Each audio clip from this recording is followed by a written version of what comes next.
The Rayminx is a very big puzzle. So this is the Rayminx, an already very big puzzle. And this is the Rayminx, the biggest mass-produced puzzle you can get right now. Currently, you can only get the Rayminx at Fairy Puzzle, where it is $103 US.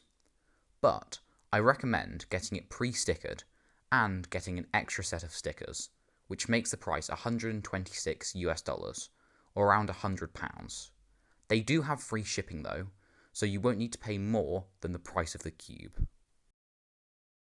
The stickering job they do is very good. I've not had to replace any of the stickers. On the Rayminx, I have had to replace a few. Each sticker goes in a kind of inner bit on each piece, and this was a very good decision for a puzzle this size. This puzzle turns quite well, with the pentagon sides turning better than the hexagon sides. With a cube this size, you can't really expect it to turn amazingly, and it doesn't, but it turns well for what would be expected, and it turns well enough for the turning not to be noticeable. This cube takes a very long time to solve, so long that I don't even have a good estimate for how long it takes.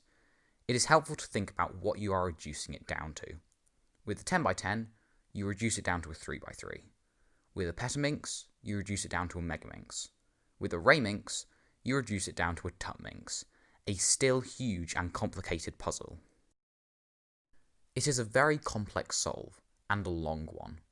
Much like any other big puzzle, if you can solve a variety of other puzzles, you will probably be able to do most of the reduction, and then you just need to know how to solve a Tutminx to finish it off.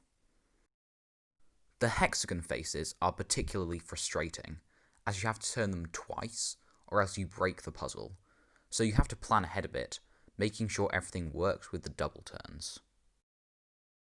So, would I recommend this puzzle? For a lot of people, yes. Most cubers want a big cube as a centerpiece to their collection. Many people will go for a big cube like a 10x10, or a big 12-sided puzzle like a Rayminx or Rayminx. I think the Rayminx should be considered if you are looking at getting a big puzzle. It is the physically biggest puzzle you can get, and one of the most complex. However, you cannot solve it in just one session or afternoon, which could turn many people away from it, as they want something big, but something they can still solve in a reasonable time. So overall, this puzzle is very reasonably priced for what you are getting, and it turns as well as you can really get. It would be good for people who want a huge and complicated puzzle, but not for people who want something that they can mess up and have solved the same day.